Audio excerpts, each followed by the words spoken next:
오늘 말씀의 제목은 성탄의 의미라는 말씀의 제목으로 함께 은혜 나누고자 합니다. 예수 그리스도의 성탄은 온 인류에 소망을 주셨습니다. 또 온 인류에 기쁨을 주셨습니다.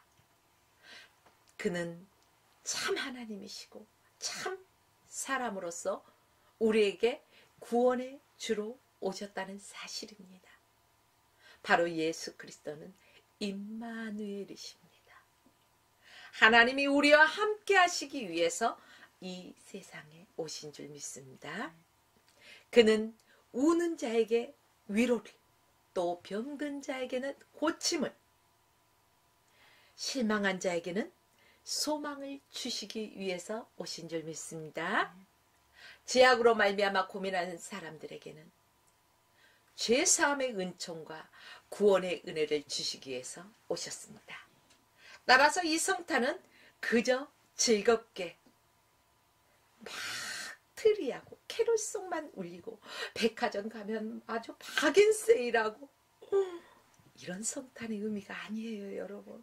근데 많은 사람들이요, 그저 성탄 잘 그러면 회사도 쉬죠, 학교도 쉬죠, 막 그 하나의 휴일이라 생각하고 백화점에 박앤세일로 막 사들이고, 어디에요? 우리나라로 따지면 뭐 강원도를 간다든가 어디를 간다든가 이런 여행지를 떠나는 사람들이 얼마나 많이 있어요. 자기 스스로의 기쁨에 취해 있는 사람이 많다는 거예요. 그러나 그것은 성탄의 진정한 의미가 아니라는 것입니다. 성탄은 하나님께서 온 인류를 구원하기 위해서 외아들 예수 그리스도를 이 세상에 보내신 하나님의 구원의 절정입니다. 그러므로 이 성탄에 하나님이 영광과 존귀와 찬양을 받으심이 마땅합니다. 그러므로 우리는 이 시간에 감사와 존귀와 영광을 우리 하나님께 올려드립시다. 그리고 이 성탄절을 맞이해서 우리에게는 평화와 은총이 있어야 할 것입니다. 오늘 본문에 장차 올 메시아에 대한 예언의 내용입니다. 그가 오실 것이며 또 광야와 메마른 땅, 사막이 변해서 레바논과 갈멜과 샤론의 아름다운 꽃들이 피어날 것이며 하나님의 영광이신 그리스도를 만날 때 인생은 변화될 것이라고 말하고 있습니다. 그가 오시면, 누가 오시면? 예수 그리스도가 오시면 약한 손, 떨리는 무릎, 겁내는 자에게, 무능하고 할 수 없는 자에게 용기와 능력과 확신을 주시는 놀라운 역사가 나타날 것인지 두려워 말라고 말씀하고 계십니다. 그런데 오늘은 이사야서 오늘 본문 말씀 5절에서 10절 말씀을 생각해 보고자 합니다. 자, 예수 그리스도의 탄생하셔서 세상을 변화시키실 것이라는 이러한 사실입니다. 이사야 선지자는요, 본문 5절에서 감격과 확신에 찬 어조로 그때가 어떤 때요? 예수 그리스도가 오실 때에, 바로 예수님이 오실 때 이 성탄의 의미를 말씀하고 있는 것입니다. 예수님이 오시기 전 600년 전에 장차 오실 메시아를 바라보면서 이사야 선지자는 감격해하고 있다는 것이죠. 예수 그리스도가 오실 때 세상엔 놀라운 변화가 일어난다는 것입니다. 그렇습니다. 예수님께서 세상에 육신의 몸을 입으시고 오심을 역사의 전환점이 되었습니다. 저와 여러분의 전환점은 어디에 있을까요? 우리가 전에 예수를 알지 못하고 세상에 있던 저와 여러분들이 하나님의 콜림, 부르심으로 인해 예수 그리스도를 나의 구주로 믿고 영접한 그 시점이 바로 우리에게는 터닝 포인트 되는 역사의, 우리 인생의 역사의 변환점이 된 줄 믿습니다. 그는 하나님이시지만 아주 낮고 천한 말구유에 오셨어요. 메시아, 왕 중에 왕이신데 정말로 화려한 왕국에서 나시지 아니하시고 그의 태어나실 곳 아무도 없었어요. 그저 마국간에서도 그 아이를 어디에? 말구유. 이렇게 낮고 낮은 자리에 우리 주님이 오셨습니다. 그는 역사의 줄기를 되돌려 놓기 위해서 오셨습니다. 사도 바울은 이 말을 대박기라도 하듯이 로마서 3장 21절 말씀에 보니까 이렇게 말하고 있어요. 이제는 이라고 말하고 있어요. 이제는 율법에 하나님의 한 의가 나타났으니 율법과 선지자들에게 증거를 받은 것이니라. 또 로마서 3장 22절 말씀을 보니까 믿는 자들에게 미치는 하나님의 은이라고 했습니다. 믿는 자들에게 나타나는 하나님의 의. 예수 그리스도의 탄생은 하나님의 구속의 운동의 절정이라는 것입니다. 단순하게 성자의 그 생일을 축하하는 그런 날만은 아니라는 것입니다. 본문 5절 보십시오. 그때 소경의 눈이 밝을 것이며 이렇게 말씀하고 있어요. 예수께서 오셔서 문자 그대로 말씀이 이루어졌다는 사실입니다. 그는 소경의 눈을 진짜 뜨게 하셨어요. 왜 소경의 눈을 뜨게 하셨을까? 생각해 보셨어요? 그냥 소경이 불쌍해서? 맞아요. 불쌍하기도 하죠. 그것도 있지만 그러나 본질적인 것은 예수님은 자기 자신이 이사야 선지자가 예언했던 대로 메시아이심을 증거하기 위해서 소경의 눈을 뜨게 하셨습니다. 바로 그가 하나님의 아들이심을 보여주기 위함이었다는 것이죠. 예수님의 기적을 보면 아주 독특합니다. 그는 육신에 어두워진 눈만 뜨게 하시는 분이 아니에요. 그는 믿는 자들에게 영의 눈을 뜨게 하셨습니다. 그래서 교회는 나오고 있지만 아직 영적인 눈이 열리지 않는 사람은 아직도 세상의 즐거운 향락을 바라봅니다.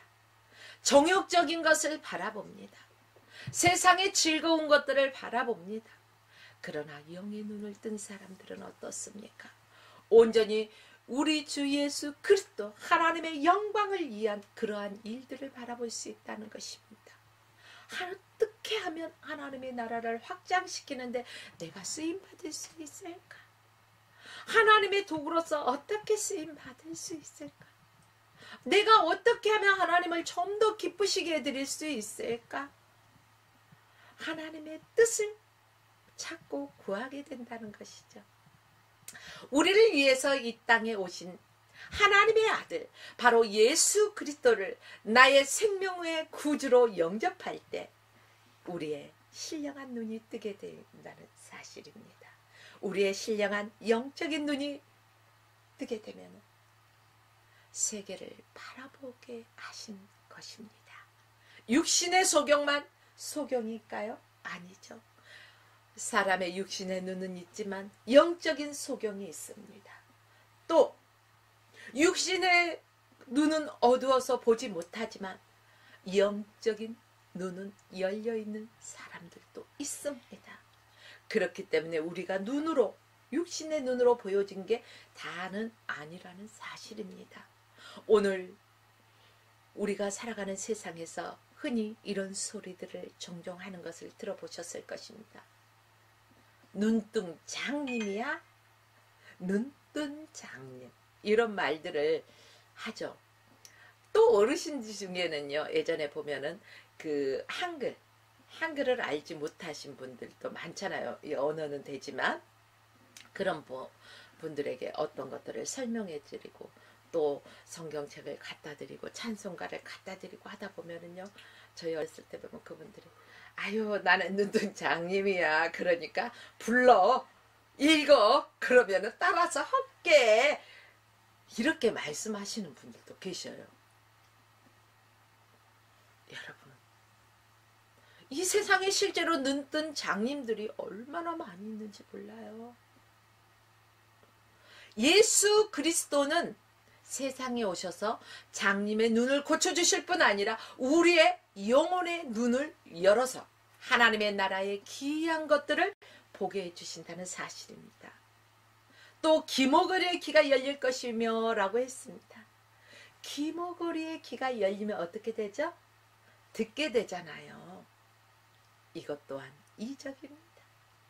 성탄에는 더 큰 이적들이 있습니다. 여러분, 예수 그리스도를 생명의 구주로 영접할 때 저희는 하나님의 음성을 들을 수 있는 거예요. 처음에 교회에 나와서 우리가 기도를 하고 그러는데요, 믿음의 선배들이 뭐라고 해요? 주의 음성을 들어. 조용히 깊은 기도를 해봐. 주님이 말씀하셔. 그땐 정말 주님이 어떻게 말씀하실까? 영적인 귀가 열리지 않았을 때는 몰라요. 아니, 하나님이 기도하면 응답하신다는데 어떻게 응답하셔? 어떻게 말씀하셔? 이런 질문들을 또한 하게 되죠. 그러나 그가 영적인 주님을 인격적으로 만났을 때, 영의 눈만 뜨여지는 것이 아니라 영의 귀가 열려졌을 때 주의 음성을 듣는다는 사실입니다. 사랑하는 내 자녀야, 내가 너를 사랑하노라. 내가 너와 함께하리라. 내가 너를 결코 떠나지 아니하리라. 내가 결코 너를 실어버리지 아니하노라. 내가 세상 끝날까지 너와 함께하리라. 이러한 말씀들을 하신다는 거예요. 내가 영적인 귀가 열려지지 않았을 때는 전혀 들을 수 없었던 주의 음성, 신비하잖아요. 그런데 생각해 보십시오. 어린 갓난아기가요, 낯가리를 하잖아요. 근데 그 아이들이 부모의 음성을 들어요. 저 멀리서 가면 아가, 우리 아가 하면은요, 그 부모의, 엄마 아빠의 음성을 듣고 울던 울음도 뚝 그치는 것들을 우리는 많이 경험해 봤을 것입니다. 이처럼 하나님의 자녀들이, 하나님의 자녀된 저와 여러분들이 하나님의 음성을 듣는 일은 기이한 일이 아니라 당연한 일이에요. 여러분, 오늘 성탄의 의미를 다시 깨달으면서 예수가 나의 생명의 구주가 되셨으니까 이제 이후로 하나님의 음성을 듣고 그 말씀을 깨닫는 저와 여러분의 삶이 되시길 주의 이름으로 축복합니다. 이것은 주님의 권능으로, 주님의 이적으로 되어지는 것입니다. 내가 아무리 그냥 들으려고 해도요, 안 돼요. 내가 깊은 기도를 묵상할 때 주의 음성을 들을 수 있는 거예요. 근데 우리 사람들은 후다다다다닥, 한국 사람 특히 그렇잖아요. 바쁘다 바빠, 빨리빨리라는 것들이 익숙해 있어요. 예전에 가마솥에 은근하게 불을 달구어서 그 기다림의 시간, 우리 어르신들은 그랬잖아요. 그런 기다림이 요즘은 없어요. 식당에를 가더라도 문 열고 들어가면서 앉기도 전에 뭐 주세요 해놓고 앉으면서, 엉덩이 앉으면서 빨리 주세요, 빨리. 우물가에 스승님 찾듯이 이렇게 바쁜 문화로 바뀌어버렸잖아요. 그러나 그래서일까요? 우리는 하나님 앞에 막 토하면서 토설하면서 기도는 잘해요. 근데 하나님의 음성을 들을 생각을 않고 예수님 이름으로 기도드렸습니다, 아멘 하고 가버리는 경우들이 얼마나 많아요. 그러나 여러분, 구하는 기도도 좋습니다. 그러나 좀 더 성숙된 하나님의 백성으로서 하나님의 음성을 들을 수 있는 그러한 시간을 가지십시오. 주님 말씀하소서, 내가 듣겠나이다. 뭐 30분이든 1시간이든 주님의 말씀하실 때까지 우리는 주의 음성에 귀를 기울일 수 있는 그러한 인내의 시간이 필요할 것입니다. 또 성경에 보니까 저는 사슴같이 뛸 것이며 라고 했습니다. 여러분, 예수님께서 혈기 마른 자를 고치시고 연약한 자를 고치시면서요, 뛰게 했던 것을 기억하실 것입니다. 무능하고 또 소망이 없는 자들에게 그의 삶의 감격과 기쁨의 확신으로 가득 차서 뛰놀게 해주신 분이십니다. 누가? 우리 주님이. 또 말씀을 계속 보면은요, 벙어리의 혀는 노래하리니 라고 했어요. 벙어리처럼 말 못하고 노래 못함으로써 우리의 작은 입술을 열어서 주의 말씀을 증거하게 되었다는 것. 이 또한 이적입니다. 제가 초신자 할 때요, 철야 예배 때 막 기도를 하는데 복음의 전도지를 들고 나가서 전해라. 전하래요. 오늘 말씀처럼 전하래. 증거하래요. 주의 말씀을 증거하라는 거예요. 하나님, 남들은 정말 성가대 쓰고 안내를 하고 멋진 것들을 다 보여주는 데서만 하는데 왜 복음 전하면 좋은 소리도 못 듣고요. 막 사람들이 싫어하고 오만 소리 다 하는데 나를 그거 시키려고 그러세요. 그랬더니 나가서 전해라. 복음을 증거해라. 아휴, 답을 안 했어요. 그냥 저도 똥꼬집이 좀 있었나 봐요. 가만히 주님 불을 주시는 거예요. 그러는데 너무 뜨거워서요. 견디질 못해서 떼굴떼굴 굴면서 알았어요. 하나님 할 테니까요. 제발 복음 증거할 테니까. 여기 뭐요? 벙어리 같은 말 못하는 사람이 노래를 한댔잖아요. 그렇듯이 복음을 전하라잖아요. 저의 입술에서 벙어리같이 말 못하는 사람이라도 괜찮으니까 옆에 한 사람을 붙여주세요. 그랬더니 한 사람을 붙여주셨어요. 근데 하나님은요, 나는 이렇게 말 못하는 사람이어도 상관이 없다고 했는데 말 잘하는 사람을 붙여주시더라고요. 그때부터가요, 복음의 전도지를 교회에 있는 것을 하지 아니하고 사비로 이제 복음 전도지를 만들어서 막 이제 막 볼펜도 만들고 뭐 이것저것 다 해가지고 제 이름은 안 넣고 교회 전화번호 다 넣고 해가지고 이제 전도를 나가는데 막 쏟대질하면서 욕을 막 해요. 그러면은요, 제 마음이 그 순간에요, 얼마나 기쁜지 몰라요. 욕먹고 기뻐하는 사람 미친 것 같죠? 근데 기쁘더라고요. 그러면 딱 돌아서면 그 사람에게는 주님은 분명히 살아계십니다. 반드시 예수 그리스도를 믿으십시오. 가까운 교회 때가 되면 나가십시오. 하면서 돌아서면서 하나님 감사해요. 주님을 위해서 핍박받고 욕을 먹었으면요, 내게 상급이 있죠. 오늘도 상급 쌓였어요. 주님 감사해요. 하면서요. 아, 그때 이런 복음의 증거하는 그런 게 있었어요. 우리가 사실 그러잖아요. 뭐 아무리 아유 나 아팠으면 아유 하면서도요, 쌀 20kg 준다면요 어떻게든지 끌고 가죠. 그런데 복음의 전도지 한 장을 가면서 만나는 사람에게 전하십시오 하면 그게 20kg보다 더 무거워요. 그래가지고 아우 안 가져가, 무거워서 낑낑대니라고. 와, 우리 사람들이 이렇게 간사해요. 육신의 것은 어떻게든 취하게 하는데 영적인 복음 메시지를 전하는 거, 전도자의 삶을 살고자 하는 것들은 찬양은 잘하죠. 땅끝까지라도 주님이 가라시면 어디든지 가서 복음 전하오리. 아주 그냥 잘해요. 그런데 그의 삶은 그렇지 않다는 거. 그러나 이 성탄의 의미를 우리가 다시 생각하면서 주님 우리를 위해 오셨습니다. 그쵸? 그리고 사망 권세를 이기셨잖아요.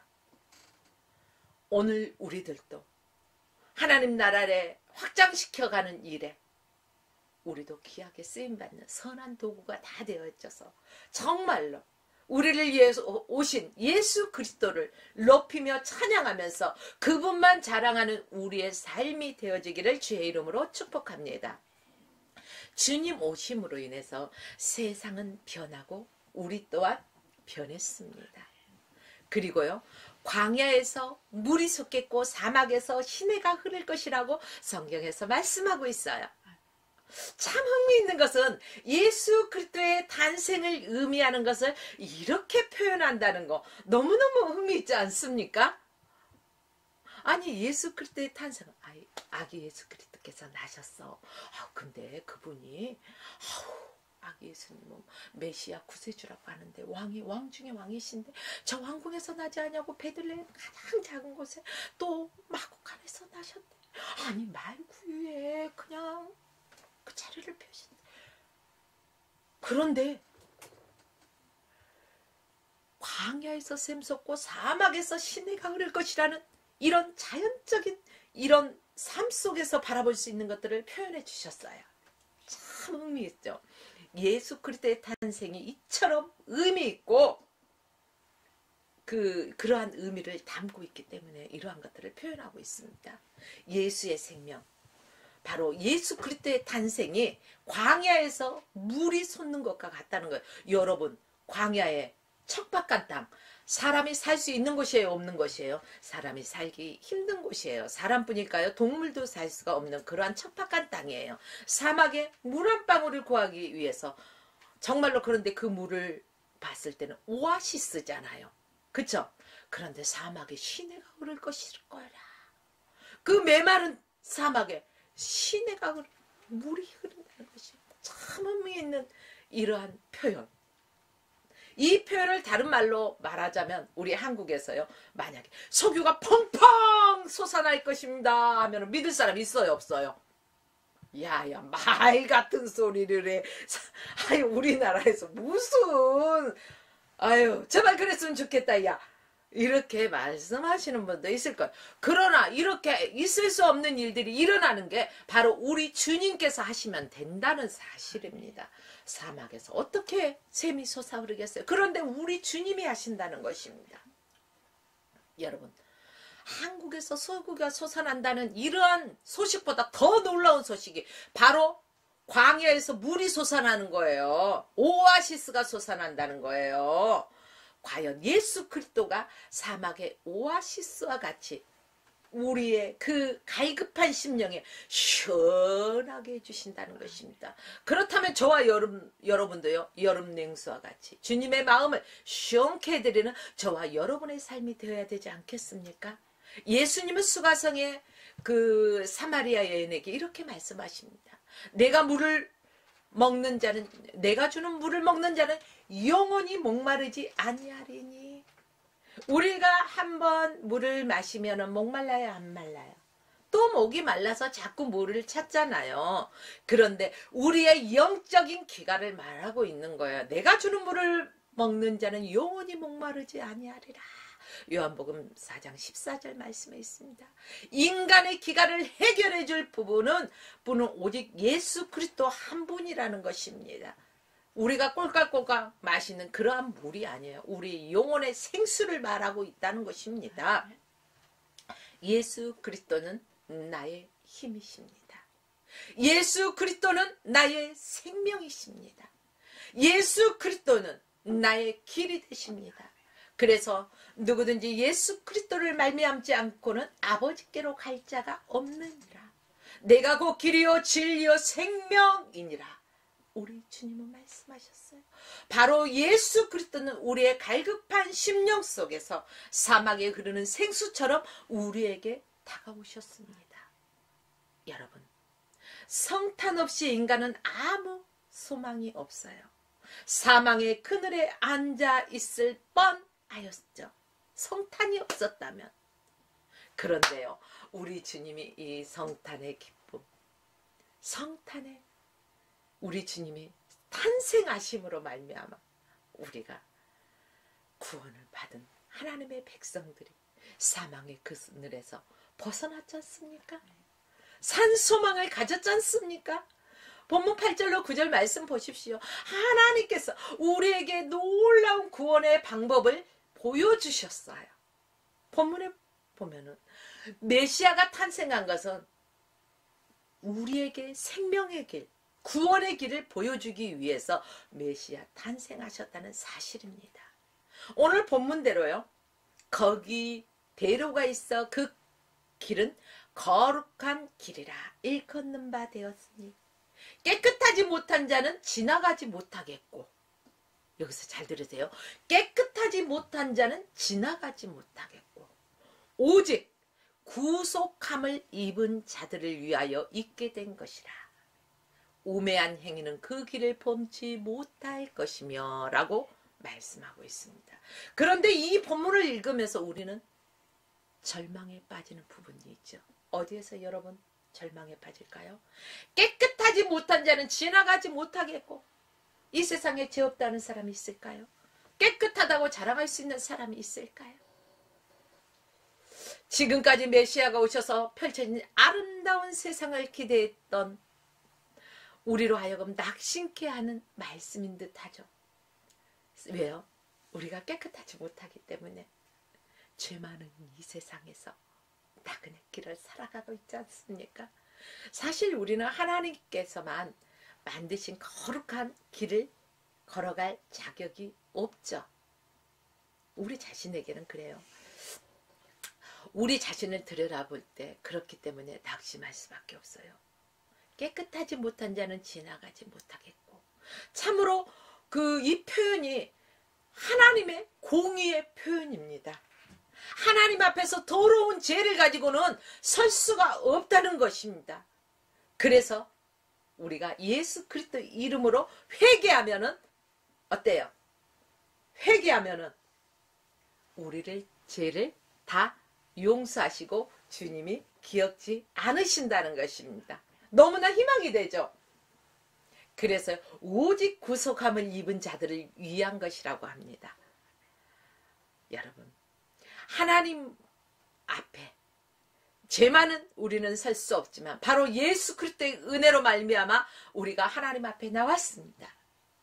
또한 우리가 날마다 살아가면서 범죄한 이러한 자범죄들, 그때 우리가 회개하면서 하나님 앞에 나갑니다. 인생은 하나같이 어떻습니까? 부패하고 또 타락하고 하나님의 거룩한 길을 걸어갈 수가 없어요. 우리의 인생들을 바라보면은 인생은 자기 힘으로는 어찌할 수 없다는 것입니다. 그래서 하나님 앞에 두 손 들고 주님 앞에 나오는 거 아닙니까? 그런데 여러분, 놀라지 마십시오. 이 본문의 후반부에서 우리를 깜짝 놀라게 하는 그런 말씀이 있죠. 구원의 은총이 담겨 있다는 사실입니다. 깨끗하지 못한 자는, 죄 많은 자는 그 길을 걸어갈 수 없지만 오직 구속함을 입은 자들은 지나갈 수 있다는 진리의 말씀이 있다는 거예요.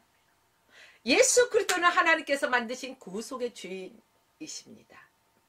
우리는 할 수 없어도 바로 예수 그리스도는 하십니다. 맞죠? 구속으로 하나님의 거룩한 길을 걸어갈 수 있다는 말씀입니다. 예수 그리스도로 말미암아 누구든지 예수 그리스도를 영접하면, 맞죠? 우리는 하나님의 자녀예요. 전에는 마귀의 종노릇 했었겠죠. 그러나 예수 그리스도를 믿음으로 말미암아 우리는 죄사함을 받고 또 우리가 날마다 회개하면서 우리가 성화되어져 가면서 날마다 주님의 기쁨이 되어가면서 그 거룩한 길을 걸어갈 수 있는, 우리는 하나님의 공의에 의해서 그러한 신분을 가졌다는 것입니다. 그래서 예수 그리스도는 우리의 길이 되신 분입니다. 그분만 쫑쫑쫑쫑 따라가면은요, 우리는 길 잃어버릴 염려가 전혀 없다는 것입니다. 길 대신 예수 그리스도를 바라보십시오. 우리 구주로 오신 예수 그리스도를 영접하는 자에게 이러한 축복이 있다는 놀라운 사실입니다. 하나님의 나라에 들어갈 수 있는 조건은 우리의 의가 아닙니다. 9절 끝부분의 말씀대로 오직 구속함을 입은 자만 그 길로 행할 수 있다는 말씀입니다. 왜 성경은 메시아의 오심과 구속의 그 구속을 연관시키고 있을까? 생각해 보셨습니까? 그 이유는 어디에 있다고 생각하십니까? 바로 메시아는 구원의 주님이시기 때문에, 구원의 주시기 때문에 그렇다는 거예요.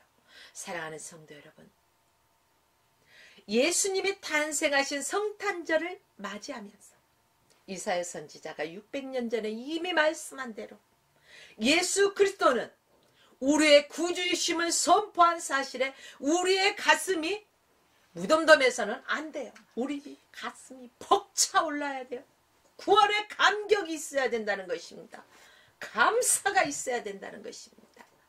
그런데 교회 다니는 사람들 중에도요, 예수 그리스도를 믿지 않는 세상 사람들처럼 마치 성탄절을 하나의 교회 절기, 또 교회 절기나 행사로만 생각하고 자기네들끼리 모여서 떠들고, 그런 것이 성탄의 의미가 아니에요. 성탄의 의미를 잘못 알고 있다는 거예요. 그렇다면 성탄의 의미는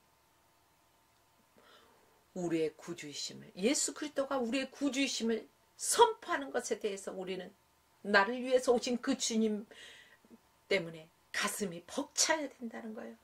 그 구원의 감격 때문에 우리는 어찌할 바를 모르고 기뻐하며 감사하면서 주님께만 영광을 돌리는 저와 여러분의 삶이 되어야 된다는 사실입니다. 10절 말씀을 보십시오. 장차 메시아가 오셔서 궁극적인 일을 이룰 것인데, 하나님 나라의 완성과 구원의 영화를 노래한 참으로 웅장하고도 아름다운 메시지가 있습니다. 그 내용을 좀 더 자세히 살펴볼까요? 주님이 우리에게 영원한 희락의 띠를 띠고 기쁨과 즐거움을 얻게 하리니 슬픔과 탄식이 달아나리로다. 이러한 내용입니다. 그렇습니다. 주님이 이 땅에 오셔서 애통하며 절망에 빠진 우리에게 용기와 확신의 소망을 주시고 궁극적으로 승리케 하신 줄 믿습니다. 다시 6절과 7절 말씀으로 돌아가 보겠습니다. 그때 자는 사슴과 같이 될 것이요 봉헌에는 노래하리니 이는 광야에서 물이 솟고 있고 사막에서 그 시내가 흐를 것임이라. 이렇게 말씀하고 있습니다. 뜨거운 사막이 변하여 못이 될 것이며 사막의 땅이 변하여 원천이 될 것이며 사랑에 눕던 곳에 풀과 갈대 부들들이 날 것이며 라고 성경에서는 말씀하고 있습니다. 구속사적으로 한번 보면은 땅의 치유는 하나님의 백성들의 영광과 회복과 더불어서 자연 만물도 허무한 데 굴복하는 것에서부터 해방되어서 함께 영광의 자유에 이르는 것을 말씀하고 있습니다. 회복과 구원의 날에 시온의 땅에서 일어나는 가장 큰 변화는 물의 풍성함. 우리의 인체의 몇 프로가 물이에요? 70, 80%가 물이잖아요. 물의 풍성함. 언제나 물의 결핍 때문에 고통받던 팔레스타인 지역에서는요, 물의 풍성함은 가장 큰 축복 중에 축복이었어요. 광야에도 사막에도 메마른 땅에도 다 물이 없어서 쓸모없는 땅이 되었어요. 아마 사막에 그 오아시스가 여기저기서 물이 흐른다면은 쓸모없는 땅이 아니라 개간되어져서 아주 잘 사용할 것입니다.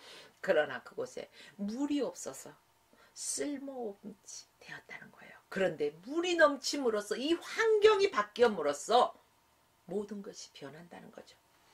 물이 얼마나 풍부하면 갈대 같은 습지 식물들도 잘 자랄까요? 땅까지도 완전히 치유받는다는 거예요. 예수 그리스도의 그 치유하심 때문에, 오심 때문에 예수 그리스도가 이 땅에 성육신 하심으로써 모든 것이 회복되는 축복이 임했다는 것입니다. 그러니까 성탄의 의미는 굉장히 큰 것입니다. 아주 놀라운 구원의 역사가 담겨 있다는 사실입니다. 바로 예수 그리스도로 말미암아서 구속역에서 자유함을 얻는 복된 삶 되시기를 주의 이름으로 축원하며 오늘 말씀을 마칩니다.